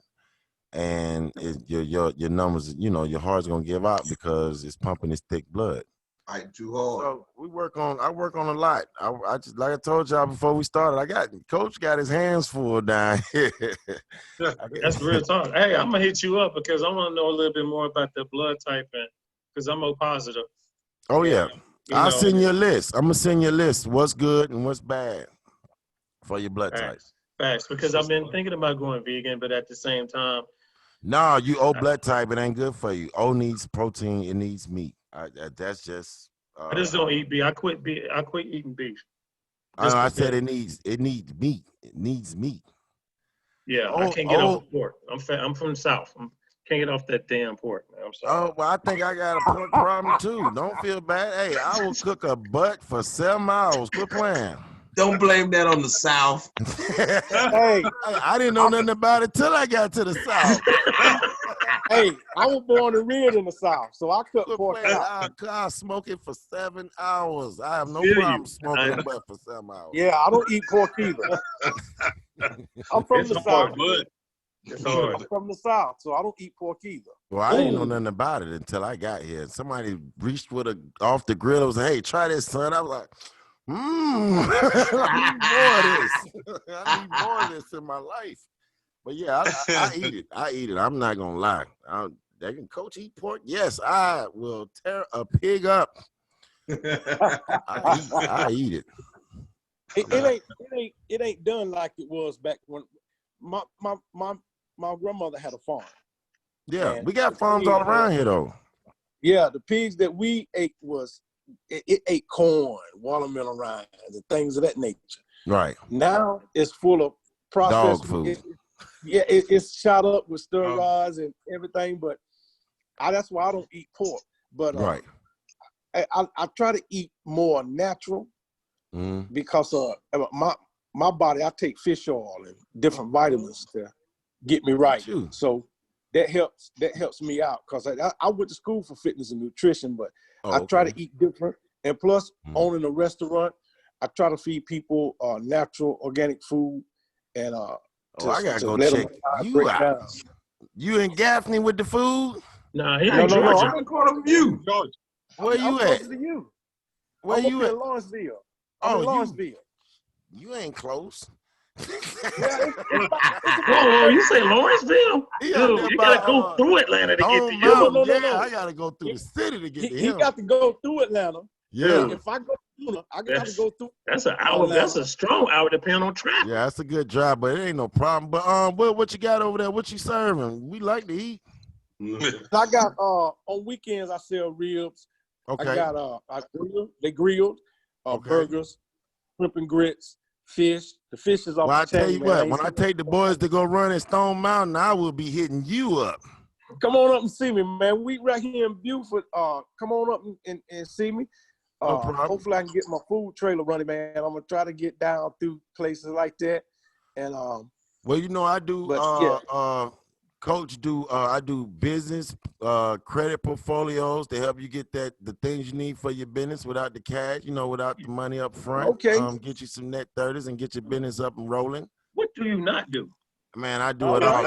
I serve food too. I serve chicken on a stick. You get your 10 wings on a stick for $5. Well, meat then went up now. It's probably $7. But yeah, we smoke the chicken. I put the chicken on the season it, put it on the stick, smoke it for about 4 hours, and I sell it. I sell a lot of chicken. We might do 100 pounds a day on Friday and Saturday and just cut wings. Man, that's the thing to do right there, brother. I do a lot of it. I do a lot of chicken. You should see it on my Facebook, Jerome. I sell a lot of chicken.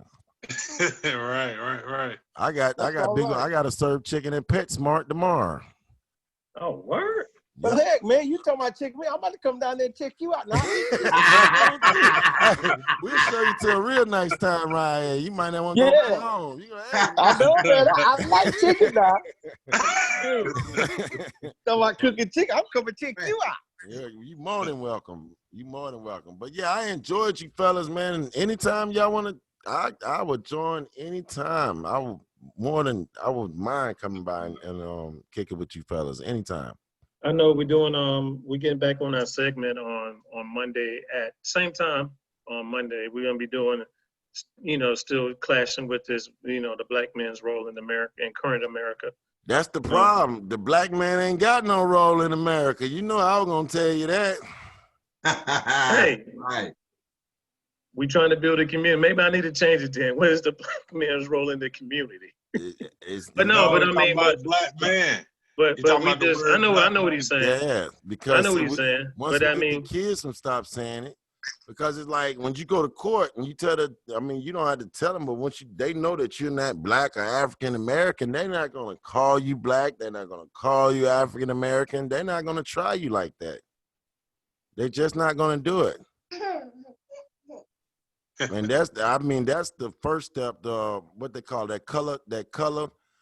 Black man, we gotta get out of that. Yeah. We gotta get out of that. But we was gonna talk, I was hoping we could talk about the current fever of America, especially these crazy, the thing that happened in Minnesota, the thing that happened in Central Park, and I think the lady that was gunned down in her own house, and a boyfriend. I went live about it this morning, and actually the incident that happened down in Georgia too. Down in Brunswick. Yeah. Right. So, but my thing about the thing up in Minnesota, the brother died. Okay, we having a peaceful protest up there, and then comes the out of towners, and they come and make it seem like we the ones tearing up the town. The lieutenant said this morning that it was all out of towners that doing that stuff. It's not the locals. So they always do that because you got to paint you have to paint a bad picture. Make it seem like we're uncontrolled and we're just emotional wrecks. Right. But see, the lieutenant was one of us, though. It was a South Carolina governor. I think he made a statement back in the 1700s. It was like 17 something. Mm-hmm. He said, we let all of these black people free at this time, the world would go into chaos because they're savages, Well, we were savages. Savage mean what? Forest dweller? That's all savage mean. Right. And remember, to be one with them, you had to be civilized. Yeah. So to be civilized, you had to be a Christian. Right. You know what I'm going? So if you wasn't a Christian, you wasn't civilized. You was considered a savage, right? True indeed. So I give y'all some homework. 1830, Andrew Jackson. We talking about the Seminole War? The Gilly Wars? No, he talks to Congress. Just check that speech out. It's not long at all. He's talking about you. He's talking about annihilating you and taking your land. Yeah. Check him out. It's not a long speech at all. It's 1830. Andrew Jackson speak to Congress. Yeah, because I think it's after that, then he sent the army down to Florida to start these wars. And that's what I think where the Trail of Tears started. Well, that's that Georgia, was the end but of it. I mean the end of it, but I mean that's a result of it. I believe. I don't. I just heard something today that might not be as true as it's supposed to be. So we might have to do a little more digging and get in on that Trail of Tears story. Oh, word. I was just about to make reference to that. You know what I'm saying? About how we all. I mean, I don't know your age, Krewkut, but I know I'm 40. I turned 41 next month. You're in that same generation with us, just so we was all taught that story in history in school, the Trail of Tears, and never did we apply that to ourselves. No, we didn't know that they was talking about taking our land. Right. We didn't know nothing about that. We didn't know we were slaves. We didn't know we had no land here. Right. We just thought we came on a boat and we was beaten, and now we here. You know what I'm saying? Right. We didn't know John Horse was a black man. We didn't. And that's who Andrew Jackson was fighting for all those years. Well, Andrew Jackson, that's like Georgia's villain. Yeah. He became president for fighting Georgia. Right. Because he did it as a colonel or a general, and then become a damn president just because of what he did in Georgia. So they beat Georgia. I think 1815, 1816. I'm not for sure. So that means that debunks the 400 years right there. Right. Oh yeah, it wasn't 400 years. But the point is, they'd be like, well, who were they fighting? You know what I'm saying? That's the thing. That's what they don't want to tell you, or they don't even want to tell you that Louisiana almost had the biggest slave revolt, because you can't keep picking on people and think you're not going to take my land. We fought. That's why I don't like the Saints. That's the only reason why I don't like the Saints, because that symbol they got is what they put on runaways. So when you ran, hit one arm with it. If you got away again, they hit you again. And if you ran away, if they caught you the third time, they killed you. So that's the only reason why I couldn't deal with that, because I see a Indian running around with that symbol. It's like, okay, you making fun of us now. You know what I'm saying? Like, damn, son, you dropped a bomb on me with that one, son. Yo, you dropped one on me with that one, boy. You got ain't too much to get past me. Drop one on me with that one, boy. Wow. Damn, I don't like the Saints now. You know what I'm saying? it just make me picture of a slave running that just been branded. You get what I'm saying? Right. Indian, they done took his land, man. It's just too much. So it just make you look at different. Right. Once you start finding out who you are and know that this land is yours, you'll start looking at things a little bit different. Facts. All right, y'all. It's getting about that time. We're gonna have to wrap this up. We normally try to do 2 hours. No problem. Because And I know folks that do live streams for 12 hours. So y'all. We can. Y'all won't have me on here for 12 hours. We can talk, but because everybody's attention span kind of get lost in the sauce. My old lady gonna be like, "What y'all got going on?" No. Hey, plus, we coming out of that. What was that little thing where they used to watch for 10 seconds? Vine. Yeah. So we coming out of that Vine age. So in order to keep that focus on them for more than 10, 20 seconds. Right. They want to see it and get it. They want to see it all and learn it all in 10 seconds. 10 like seconds. An automatic upload. Like this, the Matrix. But I do appreciate, Okay. appreciate you being on, my brother. Thank you. Man, no Yo, problem. thank Thank you. you all for having me.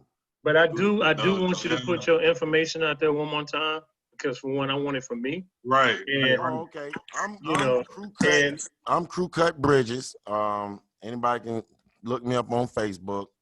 On YouTube, my channel is American Indian Versus. That's my personal channel. I erased all the videos over and started over because I was saying the old info is new info to somebody else. So I'm saying I'm just gonna start it over and help as many people as possible. But my main page that we work from, me and the ladies work from, is No Grandma Killers. subscribed already. I got that. Thank you, I got brother. that. Thank you. Thank you. I I'll Thank be you. got on you, Thank man. you. I'm in a minute. gonna be looking you up, brother. Okay, I'm, now I'm also about to put this other one on now.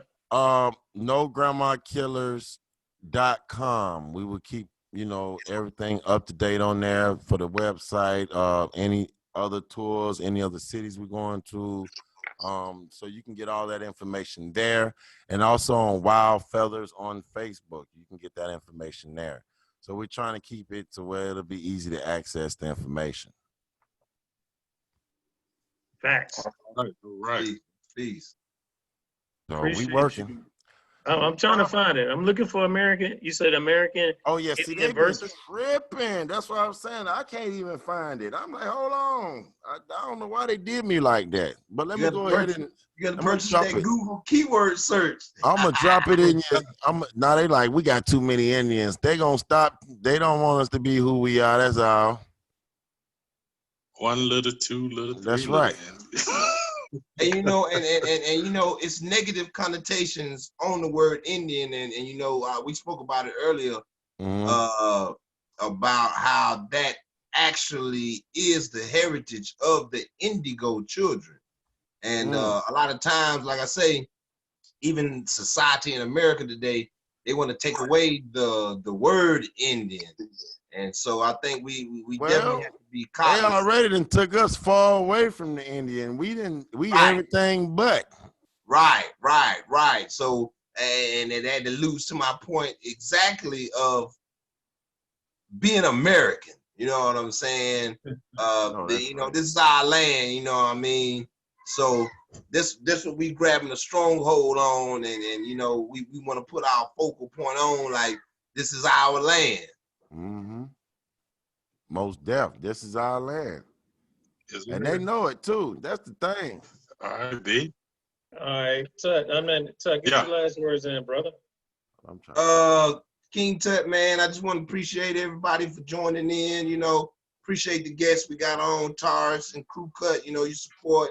Definitely to my brothers, Jerome and Brian. Another episode. And I just want everybody to do their due diligence. Like I say, we're in this time when we're down, and what else do you got? So get in these books. You know what I'm saying? Get in this history. Get in this knowledge. So we can come out of this shining as we should. Facts. I Taurus. posted the American Indian Versus. I posted it in your should be a link. I don't even, if you can't click on it, just copy it and paste it. I got you. Taurus, go ahead and get your last words out, my brother. It's been a pleasure, my brothers, to be among brothers, to learn, to be educated, knowledge. I just thank y'all, man, for building, for the knowledge of building. And we must continue to build in order to teach and continue to teach our young people who they are, and let them know that they can do all, anything they want to do as long as they put their mind to it. That's right. That's Been a right. pleasure. I thank y'all for having me, and hopefully I can get back on here and get with y'all fellas again and learn even more. Right. That's what's up. I appreciate everybody being on, man. Thank you. I hope this was educational. I hope my daughters is listening, because they've been fighting this today, boy. I don't know what they've been doing. I don't know if they knew you was coming on today, but they've been on fire today. I mean, and it makes me feel good. It makes me feel good because I didn't know what I was expecting today. I didn't know what I was gonna get today. But I appreciate that building with you, and trust me, I'm on no grandma killers. I'm about to really find out with these, you know. And, thanks a lot. And hopefully we can continue to build. Hopefully I can continue to get educated, because I do need to try to find out on my mom's side what we are, because in Union, South Carolina, come to find out the Jeter's family had the biggest plantation. Wait a minute. Say that last name again. Jeter's. I know a million Jeters. I'm in a town full of them. And they said Union This County. whole town is Jeters. Union heavy. Union was the biggest plantation, and it had 4 plantations, and it was all Jeters. I don't follow the Jeter family all the way back to England. You didn't find them over here in Georgia. I guess I will be now. I will be now. It's a lot. But thank you, and I appreciate and much love for you building and what you're doing, man. And hey, I'm ready, man. Nope, man. Put my seatbelt on.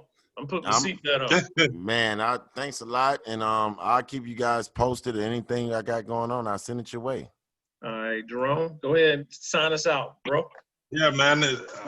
I mean, y'all said it all. So what I'm gonna say to thank the guests again. We picked up a new brother in Coach, and so hopefully we definitely have him back on the show anytime that he wants to come on. Anytime. You know, family. And he got dogs, but a son. And I'm about to go hit this damn heavy bag because he got me in this boxing mode right now. I got one in my basement. I'm about to go hit that bad boy.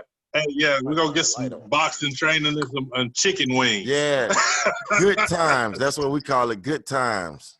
That's what's up, man. That's what's up, man. But we sign off. Thanks to everybody for watching. Please share this. Take this information down. Come back and let's build next time. Peace. Peace. Peace. Peace. All right. All right, I started. All right, y'all. That was good one.